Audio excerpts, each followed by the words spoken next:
Tom heard the door open and turned around. A mysterious figure entered through the door at the back of the bar.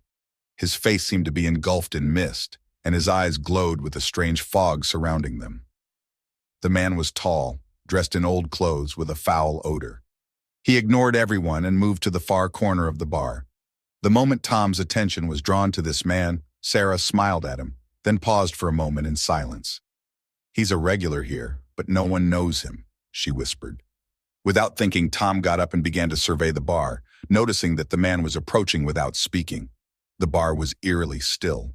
The patrons were silent, and only the unknown man continued drinking his beer steadily.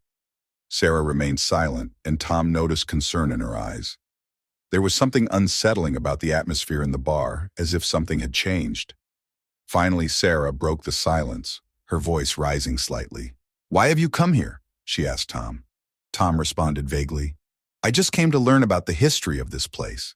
Sarah took a deep breath. "The history of this place is very dark, and learning it sometimes destroys a person for life. This bar, it holds people. It traps them forever." Tom tried to brush off her words as a joke, but an eerie sense of fear began to settle in him. The air in the bar grew heavy, and it became difficult to breathe. For a moment, Tom felt the watchful eyes of the mysterious man still following him. Suddenly, his eyes fluttered shut, and an unsettling, sinister smile seemed to grow louder in his ears. He felt like time had stopped between the motionless people in the place. When he looked up again, the mysterious man had risen and was walking past him. Tom stared into his eyes. "You'll be here a long time. No one leaves this place," the stranger said in a stern voice. These words sent a chill through Tom's heart, almost knocking him unconscious.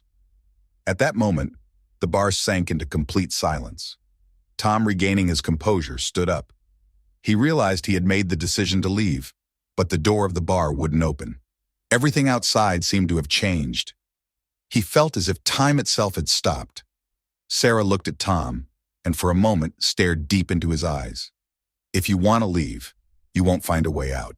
This place only seeks one thing, and it can call you at any time." Tom's hands began to shake. He pushed harder on the door, but nothing happened. The mysterious man grinned at him again. It felt as though something was creeping closer to capture him.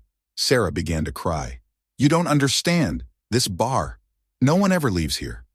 Suddenly, all the lights in the bar went out and darkness flooded the room. Tom's heart raced, and he began to listen intently to every sound. Something seemed to move inside the bar, but he couldn't see it. He scanned the room, feeling a growing sense of dread. He stood up and checked the bar again. At that moment, gray, large hands seemed to stretch toward him from behind. Tom stood frozen in shock. "Who is this?" he asked, but no one answered. And at that moment, Tom could no longer trust his own eyes. Instead of walls and doors, new closed pathways appeared. He realized he couldn't escape the bar. He had become trapped. Sarah's voice echoed once more. "You'll always return here, Tom. This place will wait for you forever."